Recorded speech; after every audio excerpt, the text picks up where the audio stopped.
ओम नमः शिवाय। हर हर महादेव। जय शिव शंभू। क्या कारण है कि आपके जीवन में इतने दुख खत्म होने का नाम नहीं लेते? एक दुख जाता है, दूसरा दुख आ जाता है। जीवन में जब से हम जन्म लिए हैं तब से दुखों ने हमारा पीछा नहीं छोड़ा है। ऐसा क्यों हमारे साथ बार बार हो रहा है? हम बहुत से उपाय करते हैं, बहुत से हल करते हैं, और हम तो जाने और अनजाने में कभी भी किसी व्यक्ति का बुरा नहीं करना चाहते, लेकिन फिर भी हमारे हिस्से में दुख क्यों है और इन दुखों से कैसे छुटकारा मिलेगा?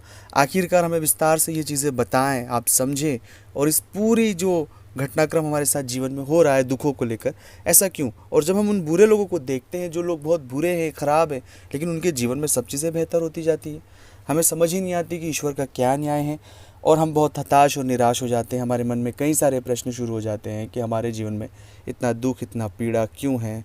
हम तो हमेशा चीज़ों को लेकर बेहतर करना चाहते हैं। इस पूरे प्रश्न का जवाब मिलेगा, और अगर ऐसी परिस्थिति से आप जूझ रहे हैं तो ज़रूर इस वीडियो को पूरा और अंत तक देखकर इन दुखों से आपको छुटकारा मिलेगा, एक सही रास्ता मिलेगा, एक सही मार्गदर्शन मिलेगा, जिससे आपके जीवन में कई सारे सकारात्मक बदलाव आपको देखने को मिलेगा। आप सभी से निवेदन है कि चैनल को सब्सक्राइब नहीं किया तो प्लीज़ करें। कमेंट्स में भोलेनाथ का नाम लिखें। चाहते हैं अपनी कुंडली का विश्लेषण हमसे करवाना, स्क्रीन पर नंबर चल रहे हैं, आप आएँ, व्हाट्सएप पर अपॉइंटमेंट लेकर बात करें। उसका फीस शुल्क लागू है। दोस्तों, सबसे पहली बात है कि अगर आपके जीवन में बहुत दिनों से आप दुख हैं, हताश है, उसके पीछे एक मूल रीज़न होते हैं प्रारब्ध के कर्म की। इस जन्म में तो हमने कुछ ऐसे कर्म नहीं किए हैं जिससे हमें दुख आए, लेकिन बीते जो हमारे जन्म है उनमें ऐसे कुछ कर्म हैं हमारे, जिस कर्मों का फल हमें वर्तमान में मिल रहा है। तो इसलिए उस कर्म का जो पश्चाताप है वो हर एक व्यक्ति को करना होगा, चाहे मैं हूँ, आप हो, कोई भी हो। लेकिन उस कर्म के पश्चाताप में और जो उस कर्म के भाव हैं उसमें हमें इस तरह का भाव नहीं रखना है कि सब चीज़ें खराब चल रही है, सब चीज़ें बेकार होगी। इस तरह का भाव मन में कुछ भी नहीं रखना है, क्योंकि यह वर्तमान को ख़राब करता है। यह आने वाले समय में इस जन्म में जो किए जाने वाले हमारे अच्छे कर्म हैं, हम उन कर्मों को ख़राब कर रहे हैं। इसलिए उन सभी हालातों को एक सकारात्मकता में लेते हुए, उन हालातों से जूझते हुए हमें धीरे धीरे आगे बढ़ना है। हमारे मन में कोई भी नकारात्मकता नहीं रखना है, हमें नेगेटिव नहीं होना है, तनाव में नहीं जाना है। हमें उन हालातों को फेस करना है। जब तक हम फेस नहीं करेंगे तब तक चीज़ें कुछ भी ठीक नहीं होगी। और ईश्वर का जो स्मरण है वो सबसे बड़ी सत्ता है, वो सबसे बड़ा दयालु और क्षमा करने वाला है। इसलिए जितना हो सके उतना अपने इन हालातों में नमः शिवाय का जाप करें, ओम नमः शिवाय का जाप करें। अब अपने इन हालातों में भी देखें कि इन हालातों में भी ईश्वर ने हमें सपोर्ट किया। हम जिन हालातों में अभी वर्तमान हैं, जो चीज़ें बेहतर हो रही है, वो भगवान की कृपा से हमारे जीवन में हो रही है। इसलिए जितना ज़्यादा हो सके शिव मंत्र का जाप करें, नमः शिवाय का जाप करें, अपने इष्ट मंत्र का जाप करें। अब जितना जाप करेंगे उतने आपके हालातों में एक सकारात्मक बदलाव देखने को मिलेगा।